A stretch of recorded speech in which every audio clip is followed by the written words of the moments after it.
अस्सलाम वालेकुम। मैंने ये सोचा था कि मैं ईद पे वीडियो बनाऊंगा और ईद पे सबको मुबारकबाद दूंगा और ईद के बाद हम सिलसिला शुरू करेंगे न्यू वीडियोस का, न्यू मटेरियल का, न्यू टॉपिक्स का।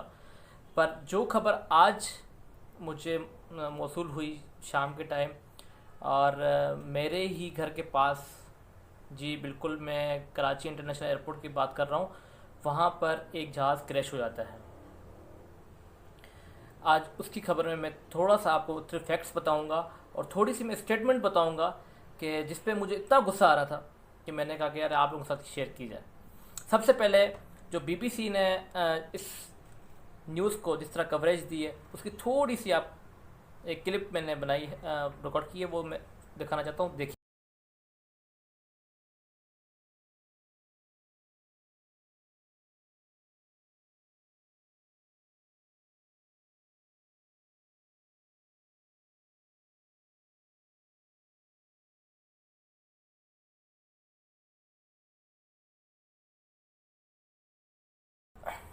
आप ये देखिए कि इस न्यूज़ में उन्होंने क्या कुछ कहा है। कितने लोगों को इंजर्ड थे, उनको क्रिटिकल कंडीशन में हॉस्पिटल लेके गया है, जना हॉस्पिटल, और कितने लोग डेथ हुए, 2 लोगों का जिक्र किया गया। ये इनिशियल फेजेस की न्यूज़ है, ये बीबीसी की। और उसके बाद आपने जाए वाक़या भी देख लिया, जो जगह थी जहाँ पर ये हुआ है वो भी देख लिया। अब मैं आपके सामने एक और वीडियो रखना चाहूँगा, जो है एयर मार्शल हमारे जो हैं अरशद मलिक साहब, जो पीआईए के सीईओ हैं। इनकी ये आप थोड़ी सी देख लें क्लिप और उसके बाद मैं बताऊंगा कि इन्होंने क्या कहा। इन्ना लिल्लाहि व इन्ना इलैहि राजिऊन।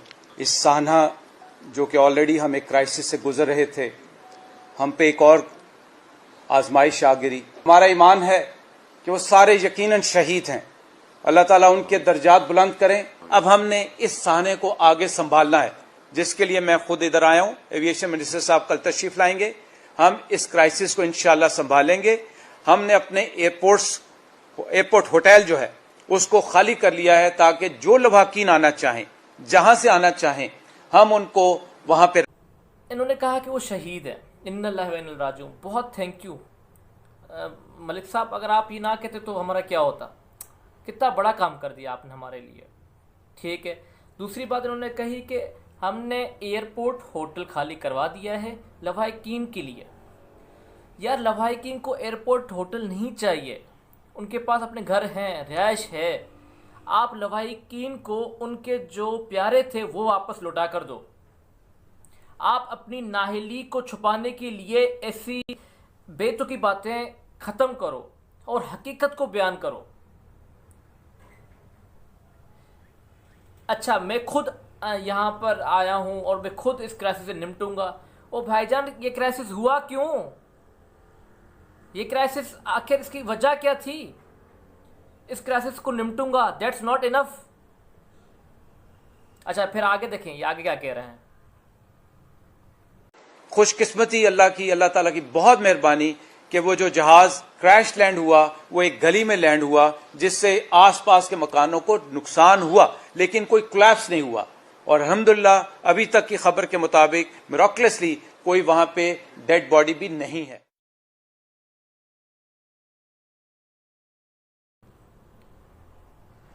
जी, आगे ये कह रहे हैं कि खुशकिस्मती से कोई नुकसान नहीं हुआ और पायलट साहब ने एक गली पे लैंडिंग की है। मैंने आपको इनिशियली स्टार्टिंग में एक बीबीसी की न्यूज़ दिखाई। बीबीसी की मैंने इसलिए दिखाई आपको कि ताकि आपको अंदाज़ा हो जाए कि ये कोई, मैं पाकिस्तानी न्यूज़ नहीं दिखा रहा, कुछ भी नहीं दिखा रहा। मुझे ये बताएं कि जहाज़ आपको गली में वहाँ पर सीधा कहीं दिखा? इनको ये भी नहीं पता कि वहाँ पर कितने घरों को नुकसान हुआ है, कितने घरों के अंदर लोग शहीद हुए हैं, कितने बच्चे वहाँ पर फोत हुए हैं। इनको ये भी नहीं पता और ये कह रहे हैं कि मिरेकलसली कोई डेड बॉडी नहीं मिली।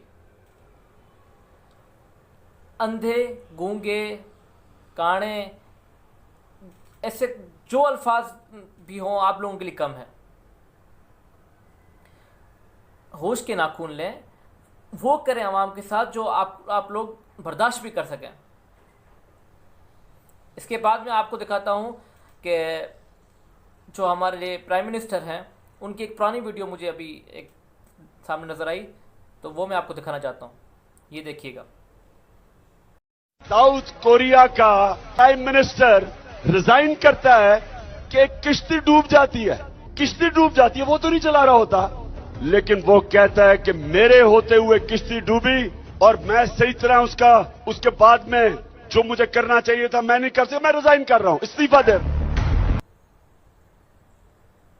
जी, मेरे ख्याल से क्लियर हो गया होगा। चलें ठीक है, मैं बता देता हूँ, जिसको समझ ना आ रही हो उसको मैं समझा देता हूँ। फर्स्ट ऑफ ऑल, जब मैंने ये चैनल बनाया था, मैंने कहा था कि ये इस चैनल में किसी के लिए भी मैं अनबायस्ड होकर यहाँ पर जो भी बात करूँगा अनबायस्ड होकर करूँगा। मैं कोई पॉलिटिकल एफिलेशन नहीं लेना चाहता, ना ही मैं लेकर बैठा हूँ। इमरान खान साहब ने साउथ कोरिया की मिसाल दिया और एक शिप का मिसाल दिया और एक रेजिग्नेशन का मिसाल दिया।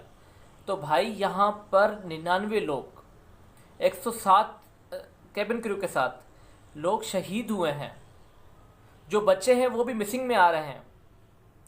यहाँ पर कौन रेजिग्नेशन दे? आप देंगे, जो आपके अपॉइंटेड मार्शल साहब देंगे, एयर मार्शल साहब अरशद मलिक साहब, या फिर वो सिविल एविएशन की अथॉरिटीज़। मुझे तो ये भी मालूम हुआ है कि ये जहाज़ अनसेटिस्फैक्ट्री कंडीशन में था, वो इस कंडीशन में नहीं था कि वो फ्लाई कर सके। उसके बाद इसको परमिशन दी गई, वहाँ से उसने उड़ान ली है और यहाँ पर आके इसको जो अनसर्टेनिटी हो सकती थी वो हुई। अच्छा, उसके बाद मुझे बहुत इस बात पे हैरानगी हो रही है और मुझे इतना मैं इससे एग्जॉस्ट हो रहा हूँ कि यार आप यहाँ पर मज़हब को लेकर आते हो। ये अल्लाह ताला की तरफ से आजमाइश है, हम इस आजमाइश से निकल आएंगे, ये अल्लाह ताला की तरफ से नागानी आफत है। चलें ठीक है, मान लेता हूँ मैं, ये अल्लाह ताला की तरफ से आजमाइश है, नागानी आफत है। थोड़ा सा इससे पहले आ जाए हम, यार अल्लाह ताला ने आपको ये अकल दी है, आपको बताया है कि अच्छा क्या है बुरा क्या है। आपने एक चीज़ अपने हाथों से बनाई है, वो चीज़ इस काबिल नहीं कि उसको उड़ा के ले जाया जाए, आप उसको इजाज़त दे रहे हो, आप मौत को खुद दावत दे रहे हो। How could you say that यार? किस तरह हो सकता है ये?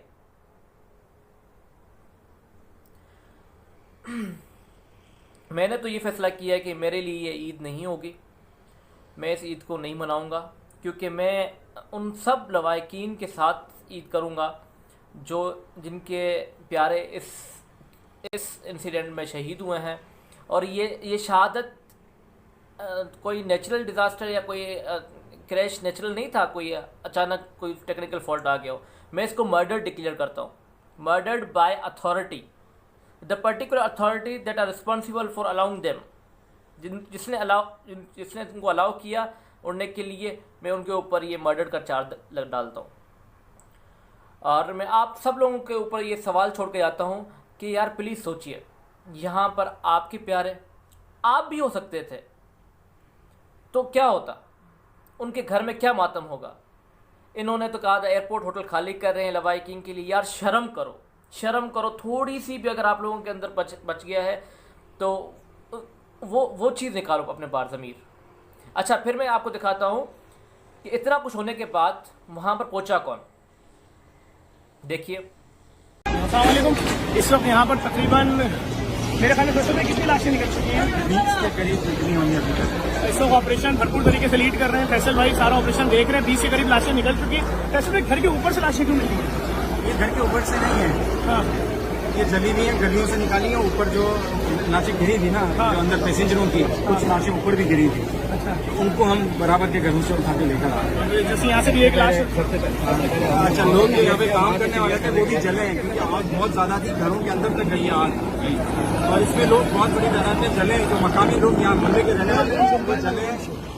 और वो फैसल भाई, अभी भी लाशें निकल रही हैं, आप देख सकते हैं किस तरह से लाशें जा रही हैं सारी। और जी, वहाँ पर 2 लोग पहुँचे और उन दोनों के नाम है, एक है अब्दुल सत्तार जो मरहूम ईदी साहब के फर्जंद हैं और ईदी फाउंडेशन के जो अभी हेड हैं, और दूसरे ज़फ़र अब्बास साहब जेडीसी वाले।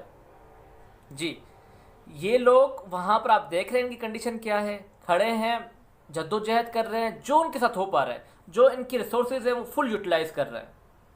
कहाँ है हमारी गवर्नमेंट? कहाँ है हमारी फेडरल गवर्नमेंट, कहाँ है हमारी प्रोविंशियल गवर्नमेंट? अच्छा, फिर वहाँ पर मैंने जो BBC की न्यूज़ में देखा कि उन्होंने इमरजेंसी डिक्लेयर कर दिया हॉस्पिटल में। बहुत आसान है ये काम। ये जो ज़बान से खर्च होने वाले काम है ना, बहुत आसान है। जो एक साइन करके अपने ऑफिस में काम करना होता है ना, वो बहुत आसान है हमारे गवर्नमेंट्स के लिए। बाकी उस जाए वाक़या में जाने से इन लोगों के पाँव दुखते हैं। लोगों की मैयतें वहाँ से निकालने में इनके पाँव दुखते हैं। ये मदीना रियासत के जो दावे करने वाले, मैं उनके लिए सवाल छोड़ के जा रहा हूँ। क्या ऐसी थी मदीना रियासत?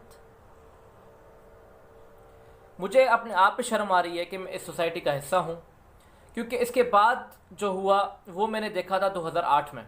2008 में बालाकोट का जो ज़िलज़िला आया था, अर्थक्वेक आया था, उसमें क्या हुआ कि वहाँ पर बहुत सारे कपल हनीमून के लिए आते हैं, बहुत घूमने आते हैं। तो वहाँ ज़िलज़िले में बहुत सारे लोग डेथ हो गई थी। किसी जो न्यूली कपल थे, ब्राइड्स थे, तो उनको ज्वेलरी पहनी हुई थी। तो लोग ऐसे जालिम थे कि उनकी जब ज्वेलरी उतर नहीं रही थी तो हाथ काट के ले गए थे, बच्चों को किडनैप करके ले गए थे। पता नहीं कितनी बच्चियाँ वहाँ से किडनैप हो गई, चीज़ों को चोरी किया वहाँ की। वही हुआ आज। प्लेन क्रैश होने के बाद जो घर मुतासिर हुए, उन घरों के अंदर लोग घुसे हैं, वहाँ से सामान उठाए और वहाँ से ये सामान लेकर फरार हुआ। In the presence of rangers, in the presence of police, ये सब कुछ हुआ है। मुझे शर्म आती है कि मैं इस सोसाइटी का हिस्सा हूँ, और मुझे शर्म आती है कि मैं ऐसे लोग, ये न्यूज़ जब सुनता हूँ ना मैं, तब तक मैं बोलता हूँ कि यार ये क्या है, क्या हो क्या रहा है। और मैं रियली बता रहा हूँ आप लोगों को ये अंदाज़ा अभी नहीं होगा। ये आप लोग अपनी नस्ल, आने वाली नस्लों के लिए कर रहे हैं। ये जो आप खामोश है ना, ये अपनी नस्लों के लिए खामोश है। हर कोई भुगतेगा इससे। अगर आप लोगों ने आज अपनी आवाज़ नहीं उठाई तो ये हर कोई भुगतेगा इसका फ्यूचर। मेरी सिर्फ इतनी विनती है आप लोगों के साथ, प्लीज़ इन लवाकिन के साथ आवाज़ बन के आवाज़ उठाएं, और इसकी एक ट्रांसपेरेंट इन्वेस्टिगेशन हो, और एक न्यूट्रल को बीच में लाया जाए जो इसकी इन्वेस्टिगेशन करे। क्योंकि हमने पहले भी बहुत इन्वेस्टिगेशंस देखी हैं, कुछ नहीं होता। ये फिर वही कोई ना कोई ऐसा मैकेनिकल या टेक्निकल मसला निकालेंगे। बिल्कुल ट्रांसपेरेंट इसकी इन्वेस्टिगेशन होनी चाहिए, और जो भी रिस्पॉन्सिबल पर्सन हो उसको बहुत सख्त जो भी हो सके उसको वो सज़ा देनी चाहिए। Thank you for watching my video. अगर आप लोगों ने मेरी वीडियो सब्सक्राइब नहीं किया, प्लीज़ सब्सक्राइब करिएगा और शेयर करिएगा। इस बेल आइकन को प्रेस करिएगा ताकि आप मेरे न्यू वीडियोस को देख सकें। थैंक यू, अल्लाह हाफ़िज़।